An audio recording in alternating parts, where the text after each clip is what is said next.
சரி, நாம் இப்போ பார்க்க போகிறது வந்து 5வது குரூப் இ குரூப்புக்கான ஒரு மாணவரை தெரிவு செய்யப்படுறோம். மொத்தமாக 319 மாணவர்கள் ஒரு மொபைல் ஃபோனுக்கான குழுக்கள் முறை தான் தற்பொழுது நடைபெற்று கொண்டிருக்கிறது. அந்த அடிப்படையில் 46 மாணவர்களுக்கான ஒரு மாணவரை தெரிவு செய்வதற்கான குரூப் இயை சேர்ந்த ஒரு குரூப்பில் ஒரு மாணவரை நாம் தெரிவு செய்தாக வேண்டும். 7 மாணவர்கள் இந்த போட்டியில் கலந்து கொள்ள முடியும். 7 மாணவர்கள் 7 குரூப்பாக பிரிச்சிருக்கிற அடிப்படையில் இன்னும் 4 மாணவர்கள் கடந்த நாட்களாக தெரிவு செய்யப்பட்டிருந்தாங்க. FF19 குரூப் பியை சேர்ந்த Rifa Ranees, group B N47 Mayis, group C DG64 Ramzani Umma, FF94 group டியை சேர்ந்த லதாப் ஜசீன்ங்கிற ஒரு மாணவர்களை தெரிவு செய்யப்பட்டிருக்காங்க. இன்னும் 3 மாணவர்கள் மீதமாக உள்ள நிலையில் நாம் குரூப் டிஇயை சேர்ந்த குழுமத்தில் நாம் என்ன பண்ணுவோம், குரூப் இயில் உள்ள மாணவர்கள் நம்ம தெரிவு செய்கிறோம். 46 மாணவர்கள் தெரிவு செய்கிறாங்க. ஒரு மாணவர் தான் வர முடியும். யார் அந்த மாணவர்ங்கிறத பார்ப்போம். 7 போட்டியாளர்கள் ஒரு மொபைல் ஃபோனுக்கான கடந்த 2025ஆம் ஆண்டு முதலாம் தவணை வினாவிடை தொகுப்பு, அதாவது ANF இந்த புத்தகத்தை வாங்கின மாணவர்களுக்கான போட்டி தான் தற்போது நடைபெற்று கொண்டிருக்கின்றது.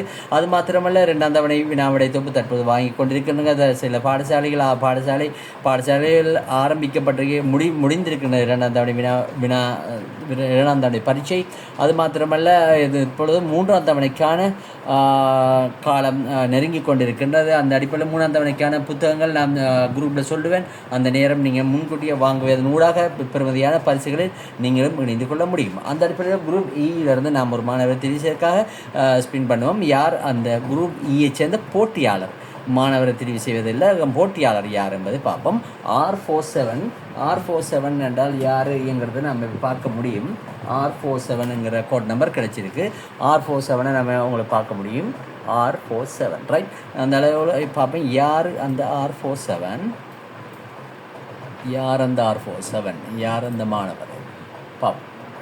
அந்த மாணவர் என்று பார்க்கலாம். கோட் நம்பர் R47 குரூப் இயை சேர்ந்த கோட் நம்பர் R47 என்ன பண்ணுவோம். அனஸ் ELMங்கிற ஒரு மாணவர் தான் தெரிவு செய்யப்பட்டிருக்காரு. அனஸ் ELMங்கிற ஒரு மாணவர் என்ன ஊரை சேர்ந்தவங்க பின்னால் அறிவிக்கப்படும். பெரும்பதியான மாணவர்கள் இணைஞ்சிருக்காங்க. இன்னும் 2 குரூப் இருக்கிறது. இந்த 2 குரூப்லேயும் நாம் யார் அந்த போட்டியாளர் என்று நாம் இப்பொழுது பார்க்க முடியும் பின்னால்.